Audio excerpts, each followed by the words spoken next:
Hi friends, welcome to Relax Recipes. இன்றைக்கி ஒரு ஹெல்த்தியான ரெசிபி தான் பார்க்க போகிறோம். ராகி எவ்வளோ சத்துன்னு நமக்கே தெரியும். இந்த ராகி பார்த்திங்கன்னா நம்ம பெரியவங்கள்லாம் வந்து ராகி தோசை பண்ணி சாப்பிடுவோம், ஊத்தப்பம் இந்த மாதிரி நிறைய கூழ் களி கூட செய்வோம். ஆனால் பசங்களுக்கு வந்து ராகி சாப்பிட்றது கொஞ்சம் கஷ்டமாக இருக்கும். இன்றைக்கி பசங்கள்லாம் விரும்பி சாப்பிட்ற மாதிரி ஒரு சாக்லேட் ஃப்ளேவரோட ராகி மால்ட் பவுடர் எப்படி தயார் பண்ணுறதுன்னு பார்க்க போகிறோம். இதில் எந்த கெமிக்கலும் நம்ம சேர்க்க போகிறது இல்லைங்க, வீட்டிலேயே நம்ம சுத்தமாக தயார் பண்ண போகிறோம். இதுக்காக நான் அரை கப் அளவுக்கு ராகி கேப் எடுத்திருக்கேன். இது நல்ல சுத்தமானதாக இருந்தால் நீங்கள் டேரெக்டாக அந்த கல் ஏதாவது தூசி இருக்கான்னு பார்த்துட்டு யூஸ் பண்ணிடலாம்.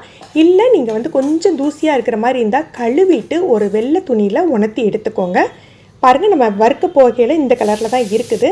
இதை நல்லா குறைஞ்ச தீயில் ஒரு 5-6 நிமிஷம் வறுத்து எடுத்துக்கணும். நமக்கு அளவு கம்மி தான், ஒரு அரை கப்பு தான் நம்ம வறுக்க போகிறோம் இல்லையா, அதனால் வந்து 5-6 நிமிஷமே போதும். நீங்கள் வாயில் எடுத்து பார்த்தா கூட நல்லா மொறுன்னு வந்துடும். அந்த பதத்துக்கு நம்ம வறுத்தெடுக்கணும். பாருங்கள், கலர் இந்த மாதிரி கொஞ்சம் டார்க் ஆகிடணும். இதுதான் பதம். இப்போ இதை ஒரு பிளேட்டுக்கு மாற்றிடலாம். இதில் ஒரு 10 போல் பாதாம் சேர்த்துக்கணும். இது ரொம்ப சின்னதாக இருந்தது, அதனால் நான் 15 சேர்த்துருக்கேன். ஒரு 10 முந்திரி. இதையும் நல்லா வந்து வாசம் வர்ற வரைக்கும் வறுத்துக்கணும். குறைஞ்ச தீயில் வச்சுக்கோங்க. இந்த பாருங்கள், பாதாமை நான் உடச்சி பார்க்குறேன் எப்படி இருக்குது. நல்ல ஸ்ட்ராங்காக இருக்கும். இது வறுபட்டாக்கில் எப்படி இருக்குதுன்னு காட்டுறேன். குறைஞ்ச தீயில் தான் வறுத்துக்கணும். நல்லா ஒரு 5 நிமிஷம் வறுபட்டுட்டு, இப்போ நம்ம பாதாம் நல்லா வறுபட்டுட்டு அப்படிங்கிறது வந்து நம்ம பாதாம் எடுத்து கையால் உடைச்சாலே உங்களுக்கு உடைக்க வரும். இந்த பாருங்கள், இந்த மாதிரி உடைக்க வந்துடும்.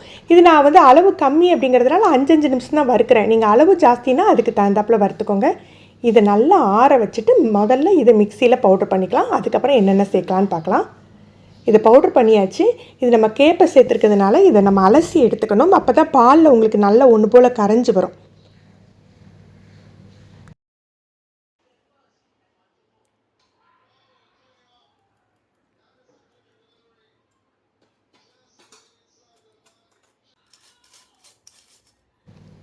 இதை நீங்கள் திரித்து கூட போட்டுக்கலாம், இல்லாட்டி எடுத்து வச்சுட்டு நம்ம மீதி உள்ளதை யூஸ் பண்ணிக்கலாம். பாருங்கள் எந்த அளவுக்கு சாஃப்டாக இருக்குன்ட்டு. இந்த பதத்துக்கு வந்துடணும். இப்போ நம்ம ஒவ்வொரு பொருளாக சேர்த்து திரிச்சிக்கலாம். இதை முதல்ல பெரிய ஜாருக்கு மாற்றிட்டேன். இதில் ஒரு அரை கப் சீனி சேர்த்து பவுடர் பண்ணிக்கணும். சீனி வேண்டாம், நாட்டு சக்கரை சேர்க்க போகிறீங்க அப்படின்னா நீங்கள் வந்து பவுடர் பண்ணாதீங்க. நம்ம மால்ட் தயார் பண்ணுவோம் இல்லையா, அப்போ பாலில் கலந்துக்கோங்க. நாட்டு சக்கரை சேர்த்து பவுடர் பண்ணுனா அந்த மால்ட் பவுடர் வந்து கொஞ்சம் இலகி கொடுத்துரும் உங்களுக்கு. இப்போ இதை நம்ம பவுடர் பண்ணி எடுத்துக்கலாம். இதில் அரை கப் போல் பால் பவுடர் சேர்த்துக்கலாம். கொக்கோ பவுடர் பார்த்திங்கன்னா நான் எடுத்துருக்க பிராண்டில் வந்து இனிப்பு இருக்கும். இந்த கொக்கோ பவுடரில் இதில் 4-5 டேபிள் ஸ்பூன் சேர்த்துக்கிறேன். இனிப்பு இருக்குது அப்படிங்கிறதுனால தான் நான் இந்த அளவு சேர்த்துருக்கேன். இனிப்பு இல்லாத கொக்கோ பவுடர் எடுத்துருந்தீங்க அப்படின்னா ஒரு 2 டேபிள் ஸ்பூன் போதும். ஏன்னா அதில் கொஞ்சம் கசப்பு இருக்கும் பார்த்திங்களா, நீங்கள் நிறைய சேர்த்திங்கன்னா கசப்பு கொடுத்துரும். இதை மிக்சியில் நல்லா மிக்ஸ் பண்ணி எடுத்துக்கலாம். ஆல்ரெடி திரிச்ச பவுடர் தான், இப்போ மிக்சிங்காக தான் இந்த மாதிரி கொடுத்துருக்கோம். மிக்ஸ் பண்ணி எடுத்த பிறகு பார்த்தீங்கன்னா கையில் அவ்வளோ சாஃப்டாக இருக்கும். நம்ம பாலில் போட்டாலே கரையிற மாதிரி இருக்கும். இப்போ இது ஒரு ஏர்டைட் கண்டெய்னருக்கு மாற்றிக்கலாம். நம்ம ராகியை நல்லா வறுத்து பண்ணியிருக்கிறதுனால இது சீக்கிரம் கிட்டு போகாது. ஒரு 2-3 மாதம் கூட நீங்கள் வெளியிலேயே வச்சு யூஸ் பண்ணலாம்.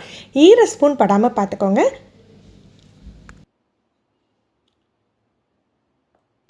இப்போ நம்ம இதை எப்படி மிக்ஸ் பண்ணலான்னு பார்த்துடலாம். ஃப்ரெண்ட்ஸ், நீங்கள் ஃபஸ்ட் டைம் ரிலாக்ஸ் ரெசிபிஸ் பார்க்குறீங்கன்னா மறக்காமல் சப்ஸ்கிரைப் பண்ணிக்கோங்க.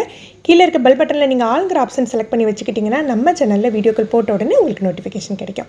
ஒரு கப் பாலுக்கு வந்து நம்ம 3 டீஸ்பூன்லேருந்து 4 டீஸ்பூன் சேர்த்துக்கலாம். இது சேர்த்த பிறகு நம்ம பாலை காய்ச்சணுன்னு அவசியம் இல்லை. நல்ல சூடான பாலோ இல்லை கூலான பால்லையோ நல்லா டேரெக்டாக மிக்ஸ் பண்ணி அப்படியே கொடுத்துடலாம். பசங்க ஸ்கூல் விட்டு வந்து குடிக்கிறதுக்கு ரொம்ப சூப்பராக இருக்குங்க. ட்ரை பண்ணி பாருங்கள். எப்படி இருந்ததுன்னு கமெண்ட் பண்ணுங்கள். ஃப்ரெண்ட்ஸ், இந்த வீடியோ உங்களுக்கு பிடிச்சிருந்ததுன்னா லைக் பண்ணி ஷேர் பண்ணுங்கள். தேங்க்யூ.